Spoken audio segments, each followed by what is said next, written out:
কাউকে অসম্মান করতে গেলে শিক্ষার প্রয়োজন পড়ে না, কিন্তু কাউকে সম্মান করতে গেলে শিক্ষার প্রয়োজন পড়ে, আর সেটা হচ্ছে বাবা মার দেওয়া শিক্ষা। ছেড়ে যাওয়ার সিদ্ধান্তে যে অটুট থাকে তার কাছে নিঃস্বার্থ ভালোবাসার কোনো দাম নেই।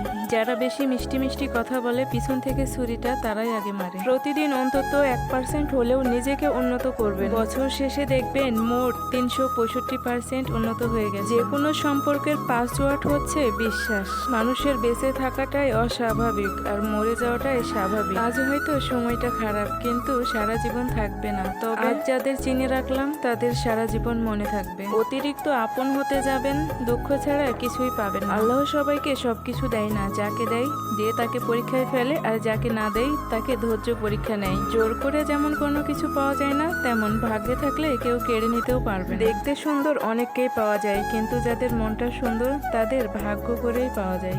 যে তোমাকে অবহেলা করবে তাকে ধন্যবাদ দিয়ে দূরে সরে যাও, কারণ তার অবহেলার কারণেই তোমার জীবনে এত উন্নতি। অবহেলা থেকেই মানুষ অনেক কিছু শিখতে পারে।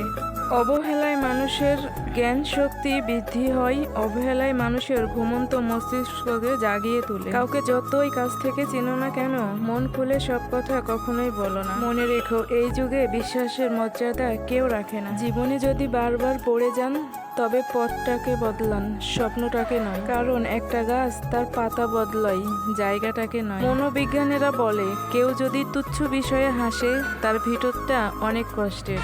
যদি কেউ অতিরিক্ত ঘুমায় তাহলে সে অসুখী। যদি কেউ কম কথা বলে কিন্তু যেটুকুই বলে খুব দ্রুত বলে, তাহলে সে অনেক কিছু গোপন করছে।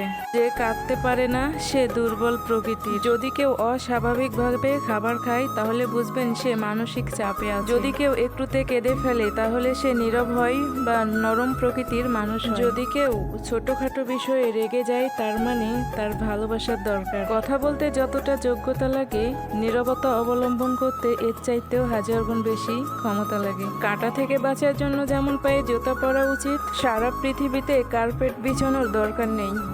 ঠিক তেমন যদি তুমি শান্তি চাও তাহলে নিজেকে বদলানোর চেষ্টা করা উচিত, অপরকে নয়। সৎ এবং মহৎ লোকদের সমালোচনা করা খুবই সহজ, কিন্তু তাদের মতো হওয়াটা অনেক কঠিন।